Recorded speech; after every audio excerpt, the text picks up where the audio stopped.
Union home minister Amit Shah 130th constitutional amendment propose ചെയ്തിരിക്കുകയാണ്. അത് പ്രകാരം ഒരു പി എമ്മിനെയോ സി എം മിനിസ്റ്റേഴ്സിനെ അറസ്റ്റോ ഡീറ്റെയിനോ ചെയ്തു കഴിഞ്ഞാൽ അവരുടെ റിമൂവലിനുള്ള കോൺസ്റ്റിറ്റ്യൂഷണൽ ലീഗൽ ഫ്രെയിംവർക്കാണ് 130th കോൺസ്റ്റിറ്റ്യൂഷണൽ അമെൻമെൻറ്റ് എന്ന് പറയുന്നത്.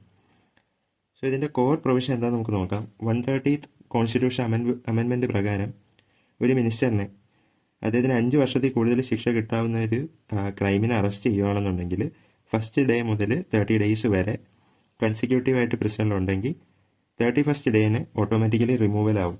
അതായത് ഇപ്പം കുറ്റാരോപിതനായിട്ടേ ഉള്ളൂ, കുറ്റം ചുമത്തപ്പെട്ടിട്ടില്ല, അതായത് കൺവിക്ഷൻ നടന്നിട്ടില്ല. ഇപ്പം ഇന്നസെൻ്റ് ആണോ അല്ലയോ എന്നൊക്കെ തെളിയുന്നതിന് മുമ്പ് തന്നെ 5 വർഷത്തിന് മുകളിൽ ശിക്ഷ കിട്ടാവുന്ന ഒരു ക്രൈമിൽ 30 days ശേഷം 31st ഡേയിൽ ഓട്ടോമാറ്റിക് റിമൂവലാണ് ഇതിൻ്റെ കോർ പ്രൊവിഷൻ എന്ന് പറയുന്നത്. ഇതിന് ശേഷം ഈ ചാർജസ് ഒക്കെ പോയതിന് ശേഷം റീ അപ്പോയിൻമെൻറ്റിനുള്ള പ്രൊവിഷനും ഇതിൽ തന്നെ സംസാരിക്കുന്നുണ്ട്. ഇനി എന്തുകൊണ്ട് ഇത് ഇമ്പോർട്ടൻ്റ് ആവുന്നു, 130th കോൺസ്റ്റിറ്റ്യൂഷണൽ അമെൻമെൻറ്റ് എന്തുകൊണ്ട് ഇമ്പോർട്ടൻ്റ് ആവുന്നു നോക്കാം. നമുക്കറിയാം ക്രിമിനൽസിനാണ് ഏറ്റവും കൂടുതൽ മസിൽ പവറും അതുപോലെ തന്നെ മണിയും ഉള്ളത്. ഇവർ ഈ മസിൽ പവറും മണിയും യൂസ് ചെയ്ത് ഇലക്ഷൻസിൽ മത്സരിക്കും, അവിടുന്ന് മിനിസ്റ്റേഴ്സ് ആവും. മിനിസ്റ്റേഴ്സ് ആയതിനു ശേഷം പിന്നെ ഇതുപോലുള്ള ക്രിമിനൽസിന് സപ്പോർട്ട് കൊടുക്കും. സാധാരണ ഒരാളെക്കാളും 3 times അധികം ചാൻസ് ഉണ്ട് ഒരു ക്രിമിനലിന് മിനിസ്റ്ററായി മാറാൻ വേണ്ടിയിട്ട്. സോ ഈ സാഹചര്യം ഒഴിവാക്കാൻ ഈ 130th കോൺസ്റ്റിറ്റ്യൂഷൻ അമെൻമെൻറ്റ് ബില്ല് സഹായിക്കുമെന്നാണ് വിലയിരുത്തുന്നത്. കറൻറ്റ്ലി കോൺസ്റ്റിറ്റ്യൂഷനിൽ ഇങ്ങനൊരു സാഹചര്യത്തെ നമുക്ക് തടയാൻ പറ്റിയ ഒരു പ്രൊവിഷൻ ഇല്ല.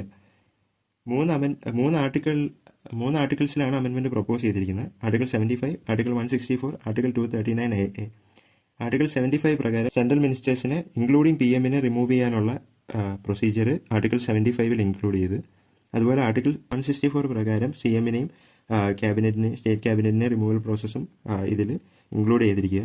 അതുപോലെ ആർട്ടിക്കിൾ 239A ഡൽഹി ഗവൺമെൻറ്റിനുള്ള, അതുപോലെ തന്നെ യൂണിയൻ ടെറിട്ടറി വിത്ത് അസംബ്ലിക്കും വേണ്ടി പ്രപ്പോസ് ചെയ്തിരിക്കുന്ന അമെൻമെൻറ്റാണ് ഈ 3 ആർട്ടിക്കിൾസിലും ഉള്ളത്. ഇപ്പോൾ കറൻ്റ്ലി കൺവിക്ഷന് ശേഷം, അതായത് കുറ്റം ചുമത്തപ്പെട്ടതിന് ശേഷം മാത്രമാണ് ഡിസ്ക്വാളിഫിക്കേഷൻ നടക്കുന്നത്. അതും representation of people act of 1951 പ്രകാരമാണ് ഡിസ്ക്വാളിഫിക്കേഷൻ നടക്കുന്നത്. ഇതിൽ ഇമ്പോർട്ടൻസ് എന്ന് പറഞ്ഞു കഴിഞ്ഞാൽ കറൻ്റ്ലി 46% എംപിമാരും ക്രിമിനൽ ചാർജസ് ഉള്ളവരാണ്. അതായത് 251 പേര്, 543 മെമ്പേഴ്സ് ഉള്ളതിൽ 251 പേരുടെ മുകളിലും ക്രിമിനൽ ചാർജസ് ഉണ്ട്. ആ 46%-ൽ 14% സീരിയസ് ക്രിമിനൽ കേസസ് ചെയ്തവരാണ്. അതായത് വുമൻസിനെതിരായിട്ടുള്ള അട്രോസിറ്റീസ്, മർഡർ പോലുള്ള ക്രിമിനൽ കേസസ് ചാർജ് ചെയ്യപ്പെട്ട 14% കേസുകൾ ഈ 46%-ലുണ്ട്. അതുകൊണ്ട് തന്നെ ഇത് വളരെയധികം ഇമ്പോർട്ടൻ്റ് ആണ്. ഇതിലെ ഏറ്റവും പ്രധാന പ്രശ്നം എന്താണെന്ന് പറഞ്ഞു കഴിഞ്ഞാൽ ഇതിനെ ഒരു പൊളിറ്റിക്കൽ വെപ്പണായിട്ട് യൂസ് ചെയ്യാം. നമുക്കറിയാം ഇൻവെസ്റ്റിഗേറ്റീവ് ഏജൻസീസൊക്കെ ഒരു റൂളിംഗ് പാർട്ടിയുടെ ഫേവറിൽ പ്രവർത്തിക്കാനുള്ള ചാൻസസ് ഉണ്ട്. സോ അത് ഒപ്പോസിഷൻ ലീഡേഴ്സിനെതിരെ പ്രവർത്തിക്കാൻ സാധ്യതയുണ്ട്. അതായത് ഇൻവെസ്റ്റിഗേറ്റിംഗ് ഏജൻസീസ് ഒപ്പോസിഷൻ പാർട്ടിയിലിരിക്കുന്ന ഒരാളുടെ മുകളിൽ 5 years മുകളിലുള്ളൊരു ശിക്ഷ ലഭിക്കാവുന്ന ഒരു ചാർജ് ഇമ്പോസ് ചെയ്ത് അറസ്റ്റ് ചെയ്യുകയാണ്. 31st ഡേയിൽ അവരെ ഓട്ടോമാറ്റിക്കലി റിമൂവ് ചെയ്യുന്നതാണ്. സോ ഇതൊരു പൊളിറ്റിക്കൽ വെപ്പണായിട്ട് യൂസ് ചെയ്യാവുന്നതാണ്. എൻ്റെ ഒരു അഭിപ്രായം ഇതിൽ പറയുകയാണെങ്കിൽ, നമ്മൾ ഗ്ലോബൽ പ്രാക്ടീസസ് എടുക്കുകയാണെങ്കിൽ ഇപ്പം ജർമ്മനിയിൽ സെൻറ്റൻസ് ചെയ്തതിന് ശേഷം, അതായത് കൺവിക്ഷന് ശേഷം 1 yearന് മുകളിൽ ഇംപ്രസ്മെൻ്റ് ഉണ്ടെങ്കിൽ അവരെ പൊളിറ്റിക്കൽ റൈറ്റ്സ് റദ്ദാക്കാം. അതുപോലെ തന്നെ ഈ പറയുന്ന UK-യിലും ഓസ്ട്രേലിയയിലും ഒക്കെ ആണെങ്കിൽ ഒരു ലോ ഇല്ല, അവരൊരു കൺവെൻഷൻ പ്രകാരം അത് ചെയ്യുന്നതാണ്. അവർക്കൊരു മിനിസ്റ്റീരിയൽ കോഡ്സ് ഒക്കെ ഉണ്ട്.